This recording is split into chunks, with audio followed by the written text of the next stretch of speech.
नमस्कार दोस्तों, स्वागत है आप सभी लोगों का स्टडी ग्लोस पर। दोस्तों, आप लोगों को गोल्डी बराड का नाम पता होगा। गोल्डी बराड जिसकी हाल ही के अंदर यूएस के अंदर हत्या कर दी गई है, शॉट डेड हो चुका है गोल्डी बराड। लेकिन गोल्डी बराड आखिरकार है कौन, इसके बारे में हम लोग जानेंगे। और जिस गैंग ने इसका अभी रेस्पॉन्सिबिलिटी उठाई है कि हमने ही गोल्डी बराड को मारा है, उसके भी हम लोग कनेक्शंस देखेंगे कि आखिरकार केटीएफ के साथ में उसके क्या कनेक्शंस हैं। लेकिन आखिरकार गोल्डी बराड ने सिद्धू मूसेवाला की हत्या क्यों की थी, पूरी स्टोरी हम लोग कवर करेंगे। मैं अच्छे से आप लोग को बताऊंगा कि आखिरकार जिस गैंग ने अभी गोल्डी बराड को मारा है उसके बीच में और गोल्डी बराड के बीच में क्या कनेक्शन था, और गोल्डी बराड ने आखिरकार सिद्धू मूसेवाला का क्यों जो है वो मारा था। ये पूरी कहानी जो है मैं आप लोग को बताऊंगा, लेकिन आप लोग बड़े ध्यान से सुनिएगा। पूरा कनेक्शन जो है वो आप लोग को समझ में आएगा। हाल ही में एक यूएस की मीडिया रिपोर्ट जो है उसमें कहा गया है कि Sidhu Moosewala murder accused Goldy Brar shot dead in America, और उसके बाद में gangster Goldy Brar Sidhu Moosewala murder mastermind shot dead by rival gang. यहां पर यूएस की रिपोर्ट से कह रही है कि एक राइवल गैंग थी जिसके द्वारा हाल ही में इसकी हत्या जो है वो कर दी गई है। बेसिकली क्या होता है कि यूएस के अंदर एक क्लैश होता है कैलिफोर्निया के अंदर, और इसकी जिम्मेदारी जो है एक राइवल गैंगस्टर अर्श दल्ला के द्वारा ली गई है, और उसके साथ में है लखबीर क्लेम्स द रेस्पॉन्सिबिलिटी। इनके द्वारा रेस्पॉन्सिबिलिटी ली गई है कि हमने ही जो है वो गोल्डी बराड को मारा है। तो सबसे पहले हम लोग देखते हैं कि आखिरकार ये गोल्डी बराड है कौन। गोल्डी बराड जो है इसका जन्म 1994 के अंदर मुक्तसर पंजाब के अंदर होता है। इसका रियल नेम जो है वो है सतविंदर सिंह। सतविंदर सिंह के जो पिता हैं वो पुलिस के अंदर, पंजाब पुलिस के अंदर एसआई थे, मतलब कानून के रखवाले थे। लेकिन उनको क्या पता था कि उनका बेटा जो है वो कानून को तोड़ने वाला बन जाएगा। गोल्डी बराड जो कि पहले से ही कनाडा के अंदर रह रहा था, कनाडा के अंदर रहते हुए ही 2020 के अंदर पंजाब यूनिवर्सिटी का जो अध्यक्ष था गुरलाल बराड, उसकी हत्या कर दी जाती है, जो कि गोल्डी बराड का चचेरा भाई था। उस समय गोल्डी बराड ने यह डिसाइड किया था कि मैं जो है अपने चचेरे भाई गुरलाल बराड की हत्या का जो है वो बदला लूंगा। और उसी बदले के अंदर 29 मई 2022 को सिद्धू मूसेवाला की हत्या कर दी जाती है। लेकिन यह हत्या क्यों की गई थी?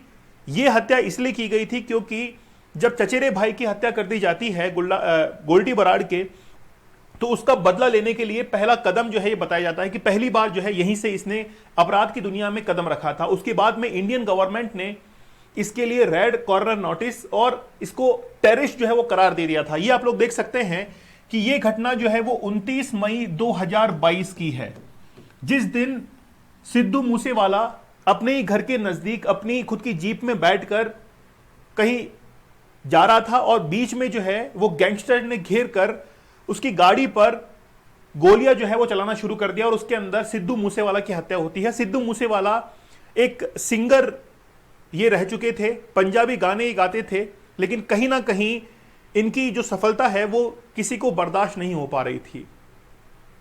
अब बेसिकली आखिरकार कनेक्शन क्या था? आप लोग इस व्यक्ति को जानते होंगे, हरदीप सिंह निज्जर। हरदीप सिंह निज्जर जो है वो केटीएफ का चीफ था, Khalistan tiger force. Khalistan tiger force, Hardeep Singh Nijjar, basically इसकी भी हत्या कर दी जाती है एक गुरुद्वारे के बाहर। लेकिन केटीएफ से ही, हरदीप सिंह निज्जर से ही जुड़ा हुआ ये जो व्यक्ति है, इस व्यक्ति का नाम है अर्शदीप सिंह। ये जो अर्शदीप सिंह है ये बेसिकली खालिस्तान का सपोर्टर था। अब खालिस्तान का सपोर्टर तो कौन है? अर्शदीप सिंह है। जबकि ये जो गोल्डी बराड है, इस गोल्डी बराड ने लॉरेंस बिश्नोई की मदद से सिद्धू मूसेवाला की हत्या की थी। और आप लोग जानते हैं कि लॉरेंस बिश्नोई जो है वो खालिस्तान ग्रुप के खिलाफ है, इसीलिए दोनों जो है वो एक दूसरे के खिलाफ हो जाते हैं। तो एक तरफ तो गोल्डी बराड है और दूसरी तरफ अर्शदीप सिंह है जो कि खालिस्तान का समर्थक है, और वहीं पर गोल्डी बराड जो कि लॉरेंस बिश्नोई से जुड़ा हुआ है वो खालिस्तान ग्रुप के विरोध में है। तो दोनों के बीच में एक विरोध जो है, एक कॉन्ट्रडिक्शन वो पैदा होता है, और इसी बीच जो है वो हत्या कर दी जाती है गोल्डी बराड की। कैसे हत्या होती है कि गोल्डी बराड जो है वो 30 अप्रैल की शाम को लगभग 5:30 बजे कैलिफोर्निया के अंदर अपनी होटल के बाहर अपने दोस्तों के साथ में खड़ा हुआ था। और वहीं पर अर्शदीप की जो गैंग है वो वहां पर आती है और वहां पर गोलियां चलाना जो है वो शुरू कर देती है, और उसी गैंग वॉर के चलते गोल्डी बराड की हत्या हो जाती है। इस चीज को कंफर्म जो है वो यूएस की न्यूज एजेंसीज ने कंफर्म कर दिया है। तो इसका मतलब है कि भारत के लिए काम थोड़ा आसान हो गया है। पहली बात तो गोल्डी बराड जिसको भारत पकड़ रही थी, एक जो हमारी मेहनत थी वो कम हो चुकी है। दूसरी बात, भारत ने जिस व्यक्ति को आतंकवादी घोषित किया हुआ था वो आपस में ही लड़ रहे हैं। देखिए, गैंग वॉर जो है वो अक्सर आप लोगों को देखने को मिलती है, और गैंग वॉर्स के चलते वो हमेशा एक दूसरे की जान ले लेते हैं। और इसी उठापटक के अंदर अभी जो हत्या है वो गोल्डी बराड की हो चुकी है। अब आगे आने वाले टाइम में क्या होगा, इनकी जो गैंग है वो दूसरी वाली गैंग से अब वापस से वो हत्या का बदला लेगी, और यूं ही जो है वो गैंग वॉर चलती रहती है और आपस में ये लोग झगड़ पड़ते हैं।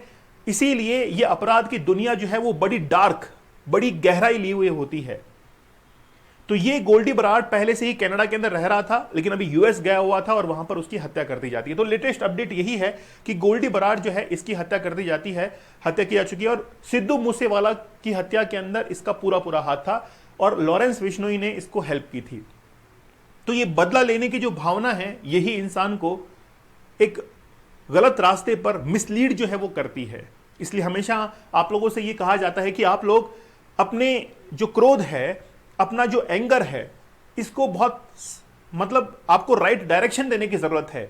आप गलत डायरेक्शन में इसको नहीं ले जा सकते, आपको एक राइट ट्रैक जो है वो लेने की जरूरत पड़ती है। जैसे हम लोग कहते हैं कि अगर आपको गुस्सा आता है तो आप जो है उसको एक राइट डायरेक्शन, मतलब जैसे कहते हैं कि मैं यूपीएससी क्लियर करके दिखाऊंगा, उस तरीके से। लेकिन कभी भी अपराध की दुनिया के अंदर कदम नहीं रखना चाहिए। चलिए, आप लोग हमारे 75 डेज हार्ड चैलेंज के साथ में जरूर जुड़िए। मैंने आप लोगों को 75 टेक्निक्स बताई ताकि आप लोग पोर्नोग्राफी से कैसे बाहर निकले, और 75 रियल स्टोरीज मैंने आप लोगों के लिए कवर की हैं। वाकई में अगर आप लोग जुड़ेंगे इससे तो आपकी लाइफ के अंदर बहुत कुछ जो है वो एड ऑन होगा। चैलेंज कूपन कोड आप लोग यूज कीजिएगा, जिसकी मदद से आप लोग को डिस्काउंट प्राइस के अंदर ये अवेलेबल होगा। एक बार लाइफ के अंदर इस चैलेंज को जरूर लीजिएगा। दीपक इंदौर ऑफिशियल टेलीग्राम चैनल को आप लोग जरूर ज्वाइन कर लीजिएगा। तो मिलते हैं आप लोगों से अगले सेशन में, तब तक धन्यवाद, थैंक यू, जय हिंद।